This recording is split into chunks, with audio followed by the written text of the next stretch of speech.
The old grandfather clock in the corner of the Rosewood Inn chimed 11 times, its deep bronze tone echoing through the dimly lit lobby. Outside, the November rain tapped against the tall windows like restless fingers, creating rivulets that distorted the streetlights beyond. Nicolas Cage stepped through the heavy wooden doors, shaking droplets from his weathered leather jacket. His salt and pepper hair was damp, and his tired eyes carried the weight of too many sleepless nights. He paused for a moment, taking in the warmth of the small-town hotel. The lobby smelled of old wood polish and lavender, with hints of coffee drifting from somewhere deeper within. Antique furniture was arranged carefully around a stone fireplace, where orange flames danced and crackled. It was the kind of place that existed outside of time, where travelers could find refuge from the storms of life. "Good evening, sir. Welcome to the Rosewood Inn." The voice belonged to a young man behind the mahogany reception desk, his uniform crisp despite the late hour. "Checking in?" Nicolas approached slowly, his footsteps muffled by the thick Persian rug beneath his feet. "Yes, I have a reservation. Cage. Nicolas Cage." The clerk's eyes widened slightly, but he maintained his professional composure. "Of course, Mr. Cage. We have the Maple Suite ready for you on the 3rd floor. Will you be staying long?" "I'm not sure yet," Nicolas replied, his voice carrying a weariness that went beyond physical exhaustion. "Depends on how things go." As the clerk prepared his keycard, Nicolas noticed a commotion near the elevator. A woman in her early 40s, wearing a simple gray uniform with housekeeping embroidered on the pocket, was struggling with an overloaded cart. Towels and linens were scattered across the marble floor, and she was frantically trying to gather them while apologizing profusely to a well-dressed couple standing nearby. "This is absolutely unacceptable," the woman in the expensive fur coat was saying, her voice sharp and condescending. "We're paying premium rates for this suite, and we expect better service.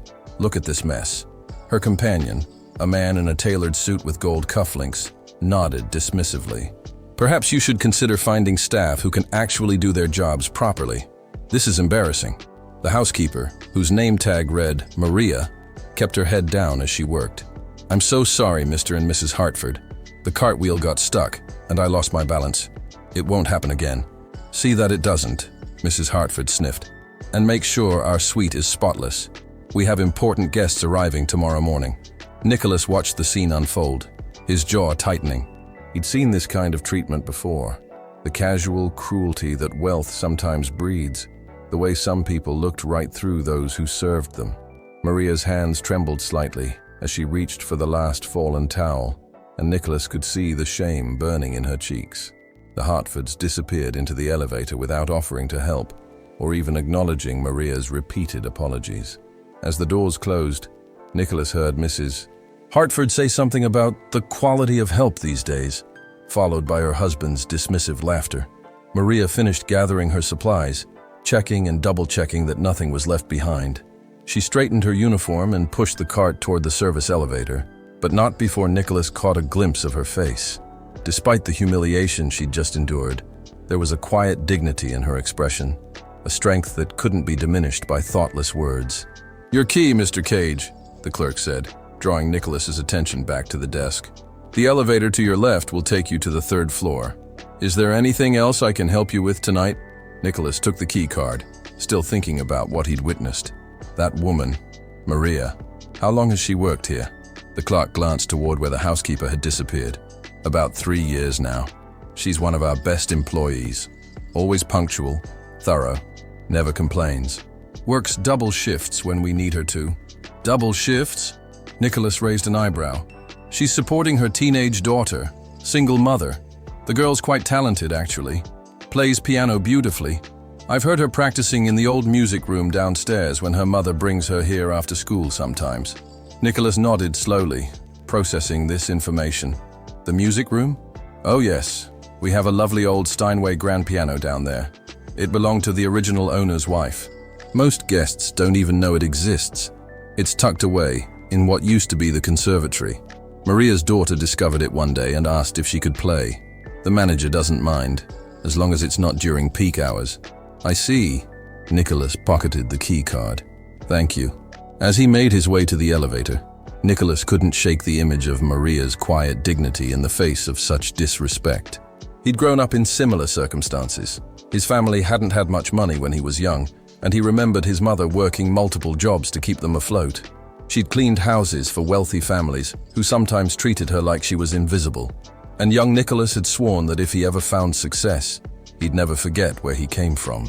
The third floor was quiet, carpeted in deep burgundy with brass fixtures that gleamed under the soft lighting. Nicholas found his suite at the end of the hall, a spacious room with tall windows, elegant furniture, and a four-poster bed draped in rich fabrics. Under different circumstances, he might have appreciated the luxury, but tonight his mind was elsewhere. He set his suitcase on the luggage rack and moved to the window, looking down at the small town below. Main Street stretched into the darkness, lined with mom-and-pop shops, a diner with a neon sign that flickered intermittently, and a few late-night establishments that catered to locals more than tourists.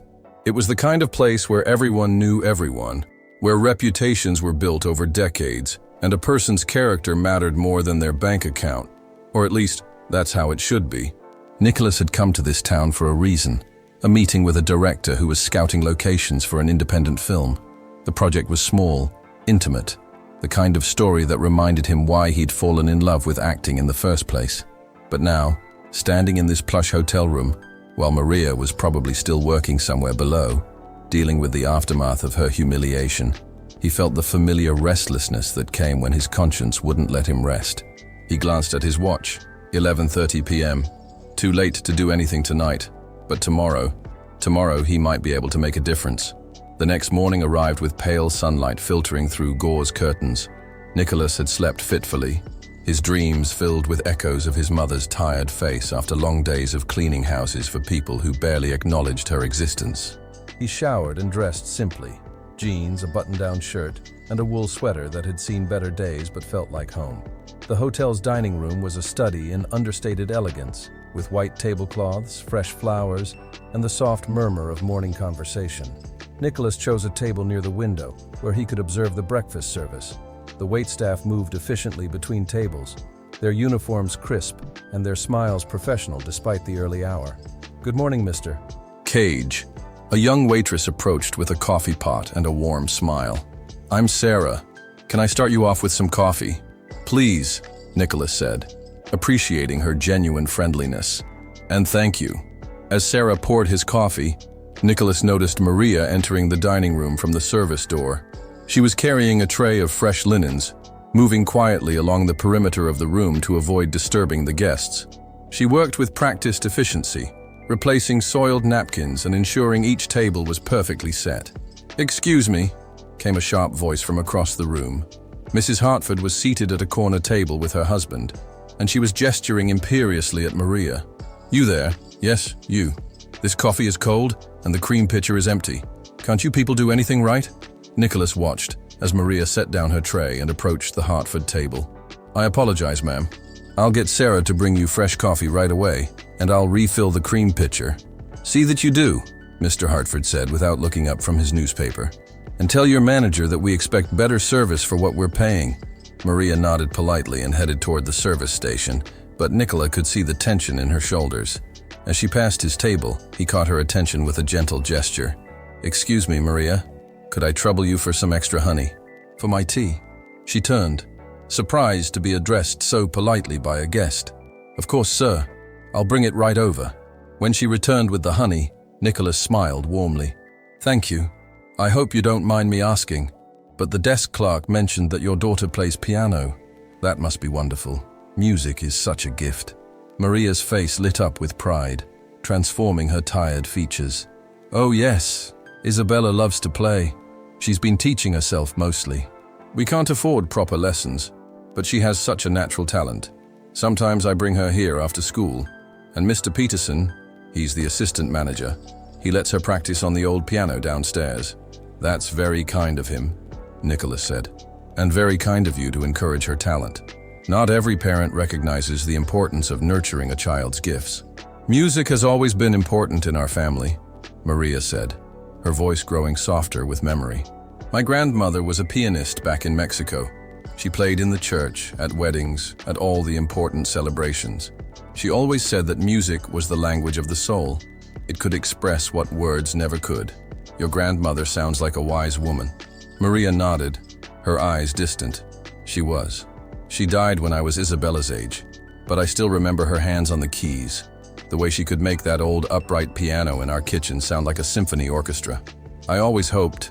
She trailed off, suddenly self-conscious. What did you hope? Nicolas asked gently. I always hoped I could give Isabella proper lessons, maybe even send her to music school someday. But with just my income, she shrugged, the practical realities of single motherhood evident in the gesture. We do what we can. Before Nicolas could respond, Sarah appeared at their table looking apologetic. Maria, I'm sorry, but the Hartfords are complaining again. They say their eggs Benedict is too cold, and they want it remade. Maria sighed almost imperceptibly. I'll speak to the kitchen. She turned back to Nicolas. Excuse me, sir. Enjoy your breakfast. As she walked away, Nicolas felt that familiar stirring in his chest, the same feeling that had driven him to stand up to bullies as a child, to take roles in films that meant something, to use whatever influence he had for good. He thought about his mother again, about all the mornings she'd served breakfast to families who never bothered to learn her name. After finishing his meal, Nicolas made his way to the front desk, where the same clerk from the night before was organizing reservation cards. Good morning, Mr. Cage. I hope you slept well. I did, thank you. Listen, I was wondering if you could tell me more about that music room you mentioned, the one with the piano. The clerk's face brightened. Oh, you're interested in music. The conservatory is lovely. It's just down this hallway, past the library. Mrs. Rosewood, the original owner's wife, was quite the pianist.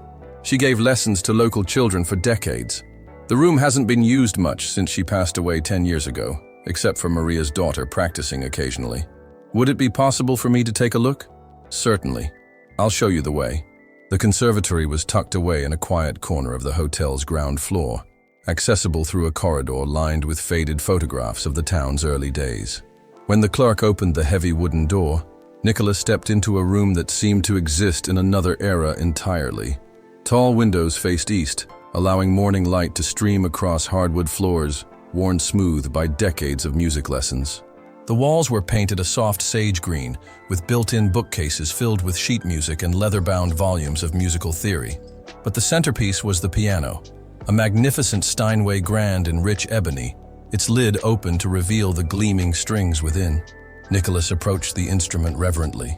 Even from a distance, he could tell it was exceptional, the kind of piano that could make an amateur sound good and a professional sound transcendent.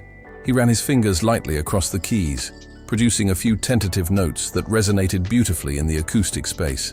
Mrs. Rosewood had it tuned every 6 months, right up until she died, the clerk said. Her will specified that it should be maintained in perpetuity. She hoped that someday someone would bring music back to this room. It's beautiful, Nicolas said, meaning it. He could imagine a young girl discovering this instrument, her eyes wide with wonder as she explored its possibilities. You said Maria's daughter practices here? Isabella, yes. She comes in maybe twice a week after school. She's incredibly talented for someone who's never had formal training. Sometimes I stop and listen from the hallway. She plays with such emotion, such maturity. It's remarkable. Nicolas nodded, an idea beginning to form in his mind. What time does she usually practice? Around 4 o'clock, when school lets out. Maria picks her up at 6 when her shift ends. I see. Nicolas looked around the room once more, noting the portraits of Mrs. Rosewood on the walls, an elderly woman with kind eyes and hands positioned as if about to begin playing. Thank you for showing me this. It's truly special. As they left the conservatory, Nicolas felt a sense of purpose settling over him. He had meetings scheduled for the afternoon. The director and producer wanted to discuss locations and scheduling for the film shoot. But first, he had some phone calls to make. Back in his suite, Nicolas pulled out his cell phone and scrolled through his contacts until he found the number he was looking for. After 3 rings, a familiar voice answered. Steinway and Sons, Margaret speaking. Margaret, it's Nicolas Cage. How are you? Mr. Cage, what a pleasant surprise. I'm doing well, thank you. How can I help you today? I have a rather unusual request. I'm in a small town in Colorado, and I've encountered a young pianist who could benefit from some professional guidance.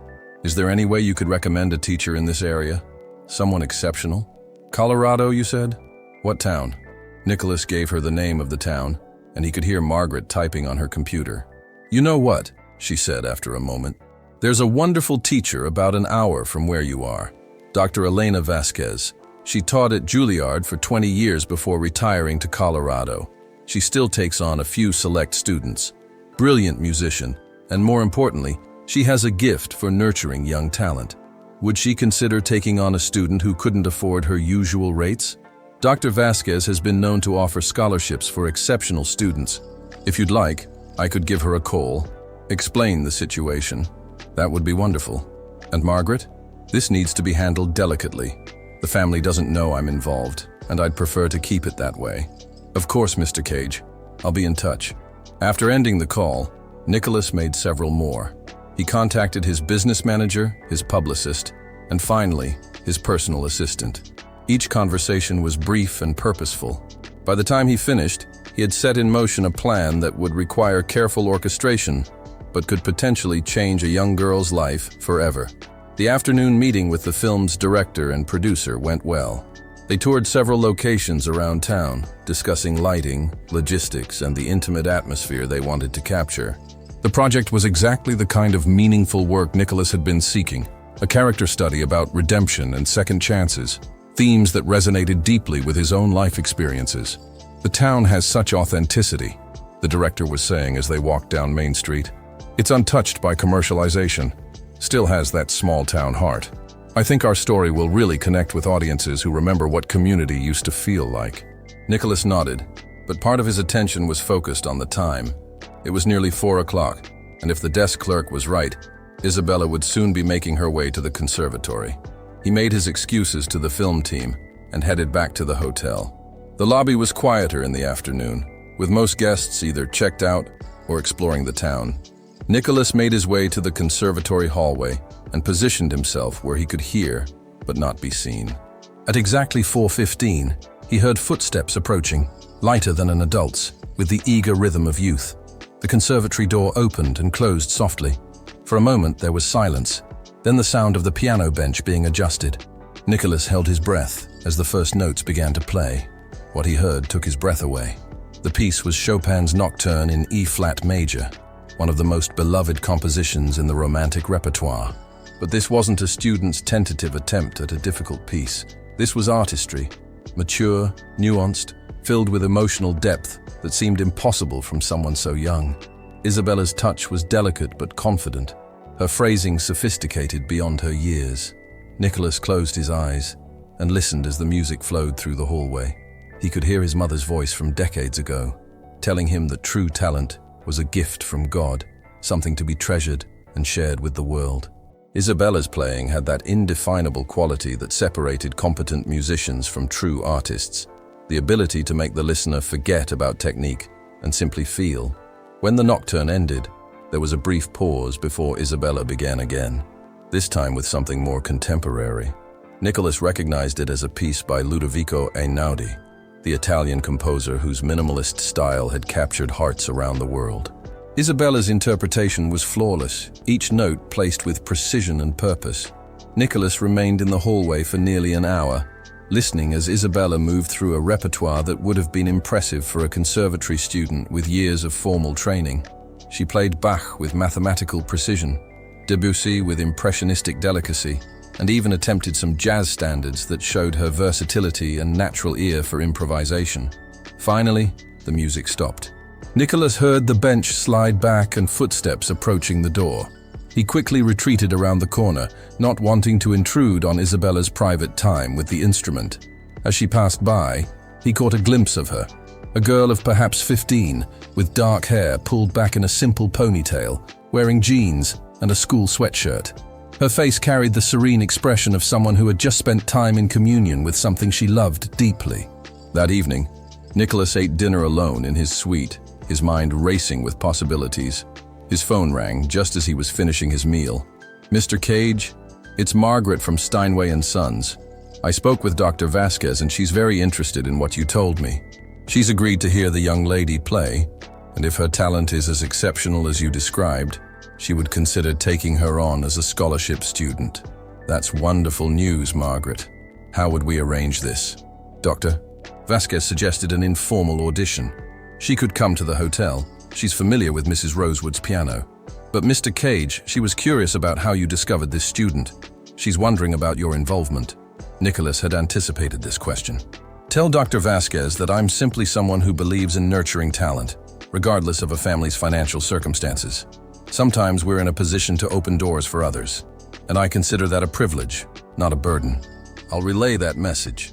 She suggested this weekend, if that would work. Perfect. And Margaret? The same discretion we discussed earlier. It's important that the family not know I was involved in arranging this. After hanging up, Nicolas walked to his window and looked down at the quiet street below. Tomorrow was Friday, and the film team wanted to do a final location scout before making their decision. But Nicolas found himself more invested in what would happen over the weekend, when a talented girl might be given the opportunity to transform her dreams into reality.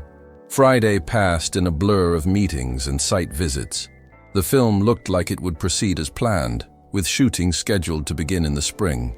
Nicolas signed the necessary papers and made commitments for his schedule, but his heart wasn't entirely in the business discussions. He kept thinking about Isabella's music, about the wasted potential he saw every day in a world that often overlooked those without privilege or connections. That evening, he encountered Maria in the lobby as she was finishing her shift. She was carrying her purse and a light jacket, clearly ready to head home. "Good evening, Maria," he said, approaching her with a smile. "Heading home for the weekend?" "Yes, sir," she replied, surprised but pleased by his friendly greeting. "Isabella will be wondering where I am. She's probably practicing her piano right about now." "She practices at home too." "Oh no, we don't have a piano. I meant here in the conservatory. She comes straight from school on Fridays and plays until I finish work. It's her favorite day of the week." Nicolas felt a pang of emotion, imagining the girl's dedication to her craft despite having such limited access to an instrument. That's wonderful that she's so committed. Talent like that should be encouraged. Maria's face glowed with pride. She's always been musical. Even as a little girl, she would hum these complex melodies, create rhythms with her hands on any surface she could find. When she first discovered the piano here, it was like watching someone come home. "Have you ever considered formal lessons for her?" Maria's expression grew wistful. "Of course. It's my biggest dream for Isabella. But lessons with a qualified teacher cost more than I make in a week, and the nearest music school is hours away. We make do with library books and online tutorials, but I know it's not the same as having a real mentor." Nicolas nodded thoughtfully. "Sometimes opportunities come from unexpected places, Maria.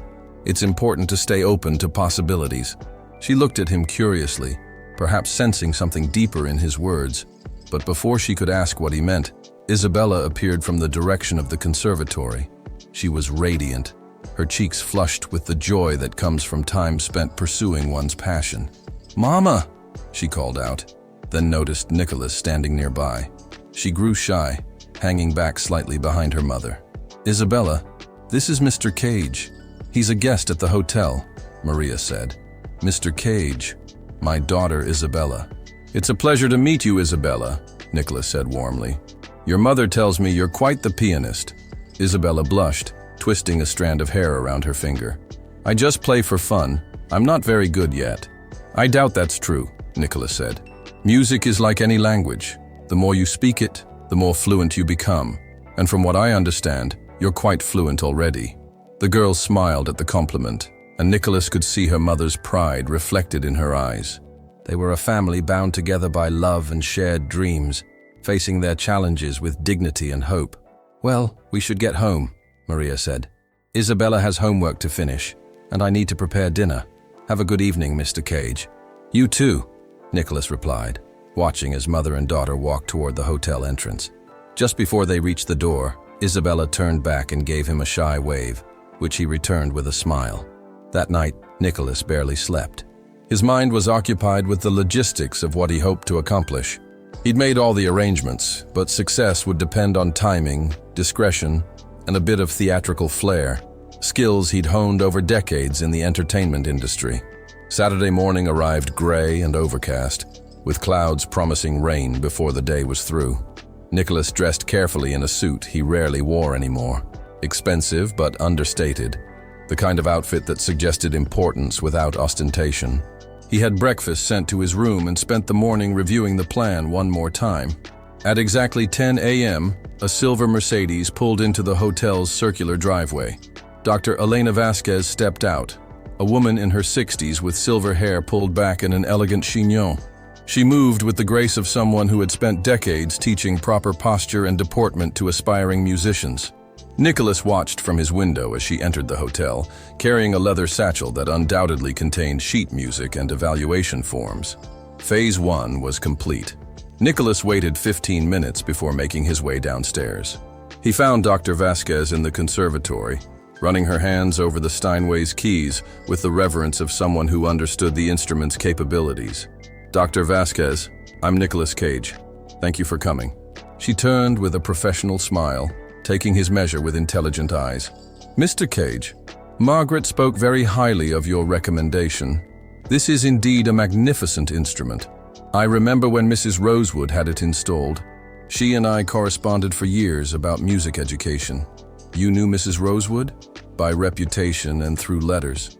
She was a wonderful advocate for music education, always looking for ways to support young talent.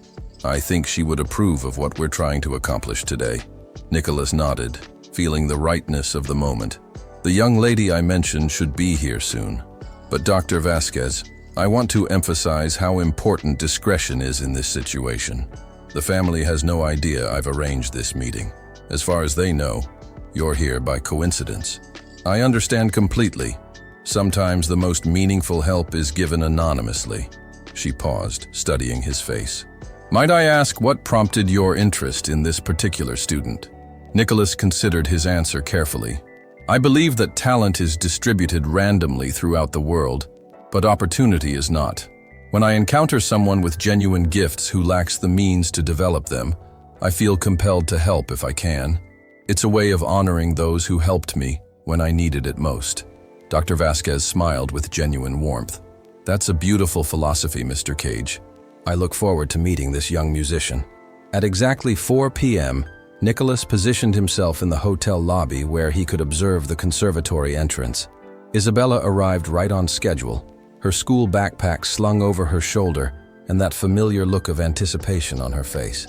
She disappeared into the music room, and within moments, the sound of piano music drifted into the corridor. Dr.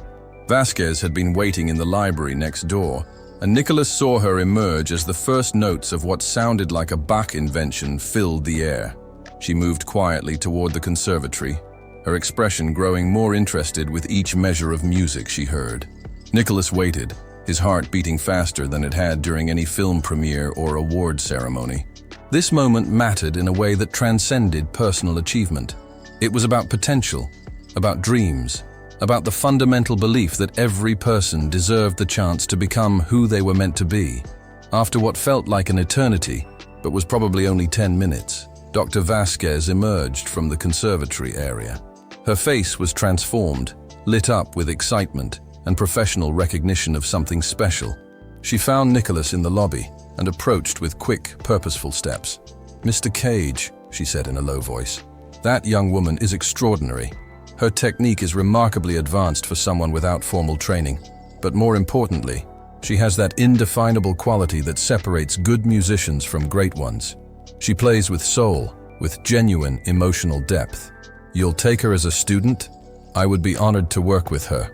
In fact, I'd like to propose more than just lessons." Dr. Vasquez pulled a business card from her purse and handed it to Nicolas.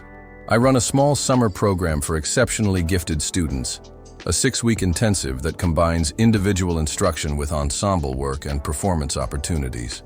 Isabella would benefit immensely from the experience, and it would prepare her for conservatory auditions when she's ready." Nicolas felt a surge of gratitude toward this woman, who recognized Isabella's gifts and was willing to invest in her future. What would something like that involve financially?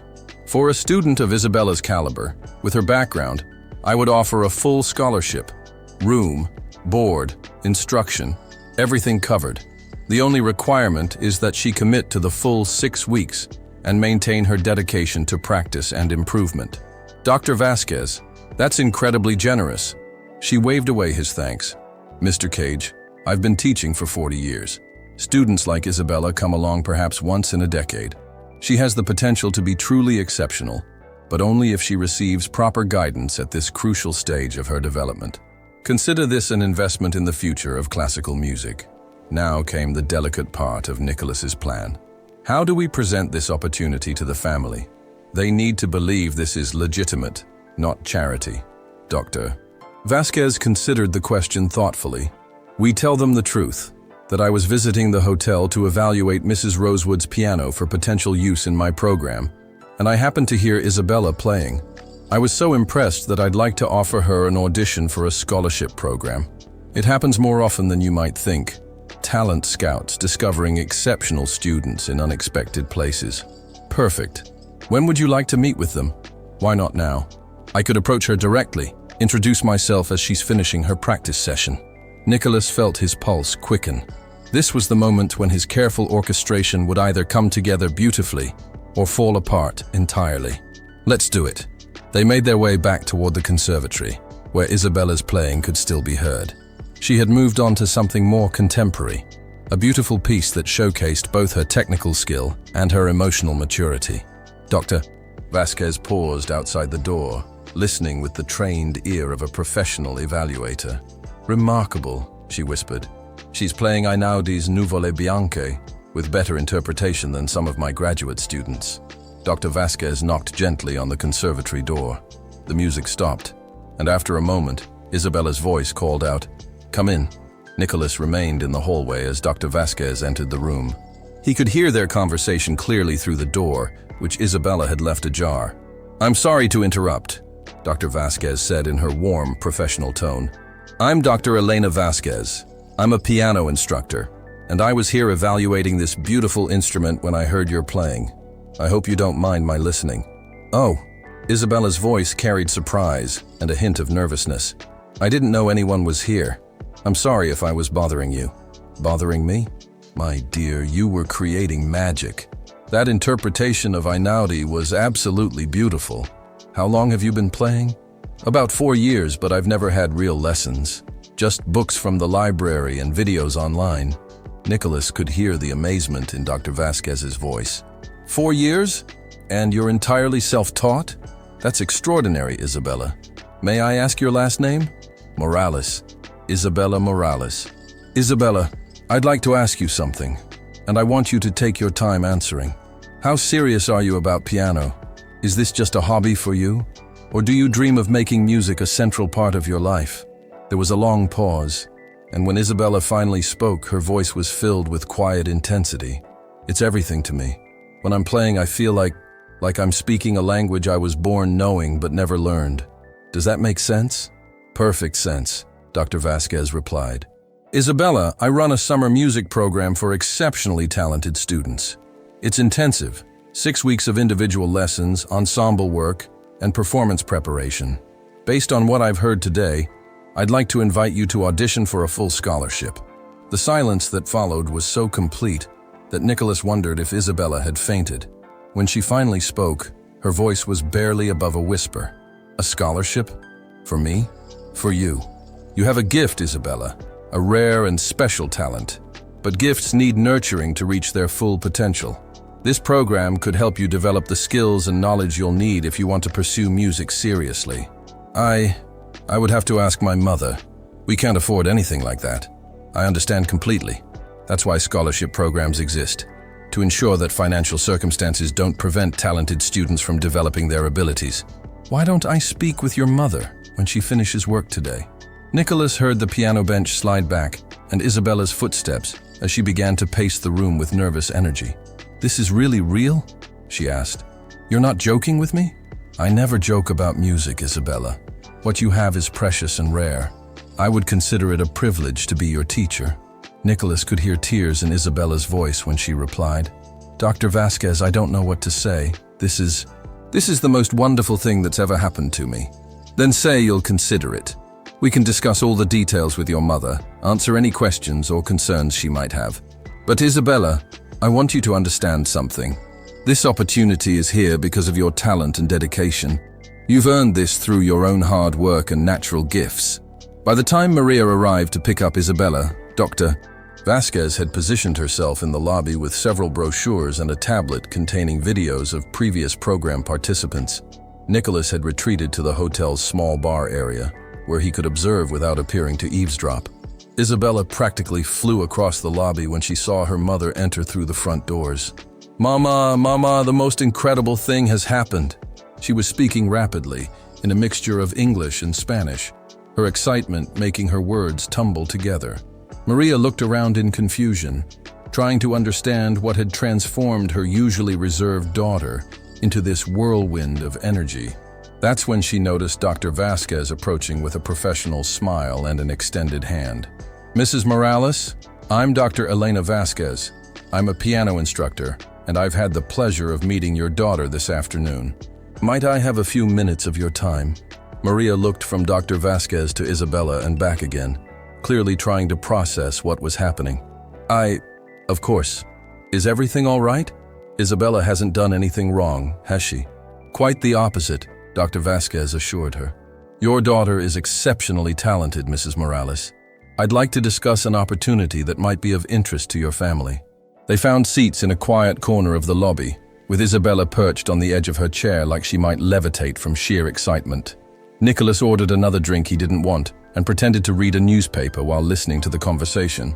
Dr. Vasquez explained her background, H. Continuar her program, and what she'd observed in Isabella's playing. She spoke with the authority of someone who had spent decades identifying and nurturing musical talent, but her tone was warm and encouraging rather than intimidating. "Mrs. Morales, in my 40 years of teaching, I've encountered perhaps a dozen students with Isabella's natural musicality. She has an intuitive understanding of phrasing, dynamics, and emotional expression that simply cannot be taught. It's a gift she was born with." Maria listened with growing amazement, her eyes moving between Dr. Vasquez and Isabella. "But she's never had proper lessons. Everything she knows she learned from books and videos, which makes her achievement even more remarkable," Dr. Vasquez replied. "Most students need years of instruction to develop the kind of sensitivity I heard in Isabella's playing this afternoon. She's essentially taught herself to speak a sophisticated musical language." Isabella reached over and squeezed her mother's hand. "Mama, Dr. Vasquez has a summer program. She wants to give me a scholarship, everything paid for. 6 weeks of real lessons with professional teachers." Maria's expression shifted from wonder to concern. "Dr. Vasquez, this is incredibly generous, but I'm sure there must be some cost involved. We don't have much money. Mrs. Morales, let me be completely clear about this. The scholarship covers everything: tuition, room and board, materials, even transportation to and from the program. The only thing I ask from Isabella is her commitment to work hard and make the most of this opportunity." "But why?" Maria asked, her voice carrying the wariness of someone who'd learned that offers that seemed too good to be true usually were. "Why would you do this for someone you just met?" Dr. Vasquez leaned forward, her expression earnest. "Because talent like Isabella's is rare and precious. Because I've spent my career watching gifted students flourish when given proper guidance. And because Mrs. Rosewood, the lady who donated this piano, once told me that the greatest tragedy in the world was untapped potential." She pulled out her tablet and showed Maria videos of previous scholarship recipients, young musicians who had gone on to prestigious conservatories, professional orchestras, and successful careers in music. Many of these students came from families with limited resources. Some had never had formal lessons before joining the program. But look what they accomplished when given the chance. Nicolas watched Maria's face as she absorbed what she was seeing. He could recognize the internal struggle, hope warring with disbelief, dreams confronting practical concerns. It was the same expression his own mother had worn when he'd first started getting acting opportunities, afraid to trust that their circumstances might actually be changing. "Where would this program take place?" Maria asked. "In Aspen, at a facility specifically designed for intensive music education. We have practice rooms, performance spaces, and dormitories for the students. Isabella would be with other young musicians of similar talent and dedication. And it's really safe? She would be supervised?" "Absolutely. I live on the campus during the summer program, along with several other faculty members. The students are never unsupervised, and we maintain very high standards for both musical excellence and personal conduct." Isabella had been sitting quietly through most of this exchange, but now she spoke up with mature thoughtfulness. "Mama, I know it seems too good to be true, but what if it's real? What if this is our chance?" Maria looked at her daughter with eyes bright with unshed tears. "Mija, you know I would do anything to help your dreams come true, but I'm scared. What if you go away for 6 weeks and realize that our little life here isn't enough anymore?" Isabella immediately moved to sit beside her mother, wrapping her arms around her in a fierce hug. "Mama, nothing could ever change how much I love you or how grateful I am for everything you've given me. You taught me to work hard, to be kind, to never give up on my dreams. Those lessons are worth more than any music program." Dr. Vasquez watched this tender exchange with a smile. "Mrs. Morales, if I may say so, you've raised an exceptional young woman. Her musical gifts are matched by her character, and that's rarer than any technical skill." After another hour of questions, explanations, and gentle encouragement, Maria finally gave her consent. The paperwork could be handled later, but Isabella would be part of Dr. Vasquez's summer program, scheduled to begin in just 2 months. As the 3 women prepared to leave the lobby, Dr. Vasquez made one final comment that Nicolas had specifically requested she include. "Mrs. Morales, I should mention that my visit here today was purely coincidental. I was evaluating Mrs. Rosewood's piano for potential use in my program when I happened to hear Isabella playing. Sometimes the universe conspires to put the right people in the right place at the right time." After they left, Nicolas remained in the bar area, nursing his untouched drink and processing what he'd just witnessed. The first phase of his plan had succeeded beyond his wildest hopes, but now came the more complex part, ensuring that Isabella had everything she needed to make the most of this opportunity. Over the next several days, Nicolas worked behind the scenes with the discretion of a master strategist. He contacted his business manager again, setting up a trust fund that would cover not only Isabella's summer program, but also private lessons with Dr. Vasquez throughout the school year, a quality digital piano for home practice, and eventually, if Isabella chose to pursue music professionally, college tuition at whatever conservatory she might attend. The paperwork was structured so that the funding appeared to come from a music education foundation that Nicolas had quietly supported for years. To Maria and Isabella, it would seem like just another scholarship program helping deserving students achieve their dreams. But Nicolas wasn't finished yet. On his final morning at the Rosewood Inn, he woke early and made his way down to the conservatory one last time. He sat at the Steinway and played a few simple melodies, nothing as sophisticated as Isabella's performances, but enough to feel connected to the magic that happened in this room. As he prepared to leave, Nicolas pulled out a piece of hotel stationery and wrote a brief note. "To Isabella, music is the language of the soul, and you speak it fluently. Trust in your gift, work with dedication, and never forget that dreams have a way of coming true for those brave enough to pursue them. The world needs your music, a fellow traveler." He folded the note carefully and left it on the piano bench, where Isabella would find it during her next practice session. Nicolas packed his belongings and checked out of the hotel, but before leaving town, he made one more stop. The small music store on Main Street had exactly what he was looking for, a collection of classical sheet music that included some of the pieces he'd heard Isabella play, along with more advanced compositions that would challenge her growing skills. He purchased the entire collection and asked the store owner to deliver it to the hotel, addressed to Isabella Morales, with a note saying it was a gift from the Rosewood Inn in honor of her musical achievements. As Nicolas drove out of town, heading back to his regular life of film sets and press conferences, he felt a satisfaction deeper than any professional accomplishment had ever provided. Somewhere behind him, a talented girl was about to embark on a journey that would transform not only her life, but potentially touch thousands of others through her music. 3 months later, Nicolas was in his Los Angeles home when his phone rang. It was Dr. Vasquez, calling with an update he'd specifically requested. "Mr. Cage, I wanted you to know that Isabella has exceeded even my highest expectations. She's not only thriving in the program, but inspiring her fellow students with her dedication and natural musicality. Yesterday, she performed Chopin's Ballade No. 1, a piece that challenges even advanced students, and brought the entire audience to tears." "That's wonderful to hear," Nicolas replied, feeling a warmth spread through his chest. "But that's not why I'm calling," Dr. Vasquez continued. "Isabella has decided she wants to pursue music professionally. She's asked me to help her prepare for conservatory auditions.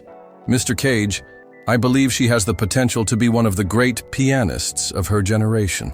And the financial support system we discussed? Everything is in place. The foundation you established will cover her education through graduate school if necessary. But Mr. Cage, I think you should know, Isabella and her mother have talked about how grateful they are for what they call the miracle at the hotel. They have no idea you were involved, but they're determined to pay it forward someday. Nicolas smiled, remembering his own mother's words about the responsibility that comes with good fortune. Dr. Vasquez, something tells me that Isabella will find many ways to share her gifts with the world. That's just who she is. Years passed. Nicolas continued acting, choosing projects that spoke to his heart rather than just his bank account. He occasionally received updates about Isabella's progress, her acceptance to Juilliard, her debut recital in New York, her first recording contract with a major classical label. Then, 5 years after their brief encounter at the Rosewood Inn, Nicolas received an invitation that made him stop everything he was doing. Isabella Morales, pianist, cordially invites you to her debut performance with the Colorado Symphony Orchestra, performing Rachmaninoff's Piano Concerto No. 2. The performance is dedicated to Mrs. Eleanor Rosewood and to all those who believe in the power of music to transform lives. The concert was being held at the Denver Center for the Performing Arts, and Nicolas found himself among an audience of music lovers, critics, and industry professionals who had come to witness what many were calling the debut of a major new talent. As the lights dimmed and Isabella walked onto the stage, Nicolas was struck by the poise and confidence she radiated. She was no longer the shy teenager he'd encountered in the hotel conservatory, but a young woman who had grown into her gifts with grace and determination. The opening notes of Rachmaninoff's concerto filled the concert hall, and Nicolas was transported back to that first afternoon when he'd heard Isabella playing alone in the conservatory. Her technique had become flawless through years of dedicated study, but what moved him most was that she had retained the emotional depth and authenticity that had first caught Dr. Vasquez's attention. As Isabella navigated the concerto's most challenging passages, Nicolas found himself thinking about the chain of events that had led to this moment. A chance encounter, a decision to act on his convictions, a belief that talent deserved to be nurtured regardless of circumstances. All of it had culminated in this extraordinary performance. During intermission, Nicolas made his way backstage, where he found Maria waiting in the artists' area, tears of pride streaming down her face. "Mr. Cage," she exclaimed when she saw him. "I can't believe you came all this way." "I wouldn't have missed this for the world," Nicolas replied. "Your daughter is remarkable, Maria. You must be incredibly proud." "Every day," Maria said, dabbing at her eyes with a tissue. "You know, she still talks about that summer when Dr. Vasquez discovered her at the hotel. She calls it the moment her real life began." Before Nicolas could respond, Isabella appeared, still radiant from her performance and the audience's enthusiastic response. "Mr. Cage, Mama told me you were here." She embraced him warmly, the shy teenager replaced by a confident young artist who had found her place in the world. "Thank you so much for coming. It means the world to me to have you here tonight." "Isabella, that performance was extraordinary. You've become everything Dr. Vasquez predicted, and more." Isabella's expression grew thoughtful. "You know, I've always wondered if that meeting with Dr. Vasquez was really as coincidental as it seemed. Sometimes I think maybe there was an angel watching over me that day." Nicolas smiled, meeting her eyes with warmth and affection. "Sometimes the best miracles are the ones we create for each other, Isabella. But what matters isn't how the opportunity came to you. It's what you did with it." "I've tried to make the most of every gift I've been given," she said. "And Mr. Cage, I've established a foundation to provide music education scholarships for students who can't afford formal training. I want to make sure other kids have the same chances I was given." As Nicolas drove home that night, he reflected on the evening's significance. The film he'd come to that small Colorado town to discuss had been successful in its own way, touching audiences and earning critical acclaim. But it would be forgotten eventually, as most films are. Isabella's music, however, would live on. Her recordings would inspire future generations of musicians. Her performances would create moments of transcendence for audiences around the world. And her scholarship foundation would help other talented young people discover their own gifts and share them with humanity. The investment of time and resources Nicolas had made years ago in a hotel conservatory had multiplied beyond anything he could have imagined. But more than that, it had reminded him of one of life's most fundamental truths. We are all connected, and we all have the power to change each other's lives in ways both small and profound. Sometimes those changes happen through grand gestures and dramatic moments, but sometimes they happen in quiet hotel lobbies, through brief conversations with housekeeping staff, through the simple decision to listen when music calls out from behind a closed door.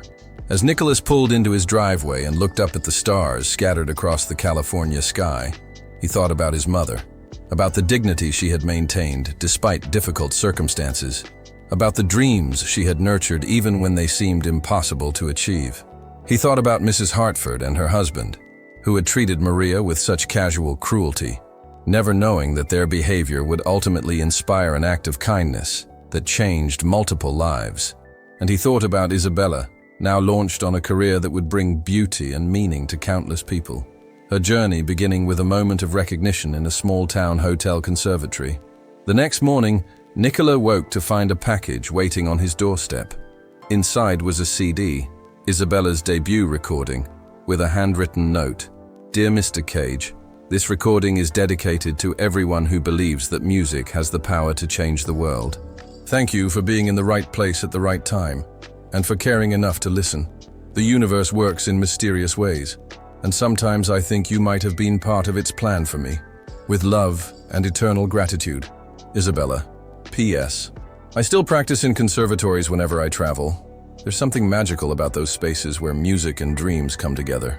Nicolas played the CD that morning as he sat in his garden with his coffee, watching the sun rise over the mountains in the distance. Isabella's playing had matured into something truly special. Technically brilliant, but never cold, emotionally expressive, but never self-indulgent. It was the work of an artist who had not only found her voice, but understood her responsibility to use it meaningfully. As the final notes of Chopin's Nocturne in E-flat major, the same piece he'd first heard her play years ago, faded into the morning quiet, Nicolas felt a profound sense of completeness. He had spent his career telling stories, inhabiting characters, exploring the human condition through the medium of film. But this real-life story, this quiet drama of potential recognized and dreams fulfilled, felt more meaningful than any role he'd ever played. The phone in his pocket buzzed with a text message from his agent about a new project, a script that needed reviewing, decisions that needed making. Nicolas glanced at it briefly, then set the phone aside. Those things could wait a few more minutes. Right now he wanted to listen to Isabella's music and remember that sometimes the most important performances happen not on movie screens or concert stages, but in the everyday moments when we choose kindness over indifference, when we see potential where others see only circumstances, when we decide to act on the belief that everyone deserves the chance to become who they're meant to be. The morning sun climbed higher, birds began their daily chorus in the garden, and somewhere in the distance a church bell chimed the hour. Nicolas sat quietly, surrounded by the peaceful sounds of a new day beginning, and smiled at the memory of a shy girl in a hotel conservatory who had grown into a woman capable of moving the world with her music. Never underestimate the power of a kind heart, he thought. You never know whose life you might change, or how they might change yours in return. As the sun reached full brightness and the day's responsibilities beckoned, Nicolas rose from his chair with a renewed sense of purpose. There were more stories to tell, more characters to bring to life, more opportunities to make a difference. And somewhere, in conservatories and concert halls and quiet practice rooms around the world, music continued to work its magic, transforming dreams into reality one note at a time. The melody that had changed everything continued to play, not just in Isabella's fingers as she touched piano keys, but in the ripple effects of kindness that spread outward in ways both seen and unseen, touching lives and opening possibilities that would resonate for generations to come. In the end, that's what mattered most. Not the fame or the wealth or the recognition, but the simple truth that we all have the power to be angels in each other's lives, creating miracles through the everyday choice to care, to listen, and to act when we encounter someone whose light deserves to shine. And that, dear viewers, is the story of how a chance encounter in a small-town hotel became the first note in a symphony of dreams fulfilled. Sometimes the most extraordinary journeys begin with the simplest acts of human kindness. Sometimes a stranger's belief in us can change everything. And sometimes when we're brave enough to help others reach for their dreams, we discover that we've been reaching for our own all along. The person you help today might be tomorrow's gift to the world. Never underestimate the power of compassion, the importance of recognizing talent in unexpected places, and the magic that happens when we choose to lift each other up. If this story touched your heart, please take a moment to like this video and subscribe to our channel for more inspiring stories about the extraordinary moments hidden within ordinary days. Share your own experiences in the comments below. Have you ever been helped by a stranger, or found yourself in a position to change someone else's life? Your story might be exactly what someone needs to hear today. Remember, we're all just walking each other home, and sometimes the most beautiful music comes from the simple decision to listen with an open heart. Until next time, keep believing in the power of kindness to transform the world, one person at a time.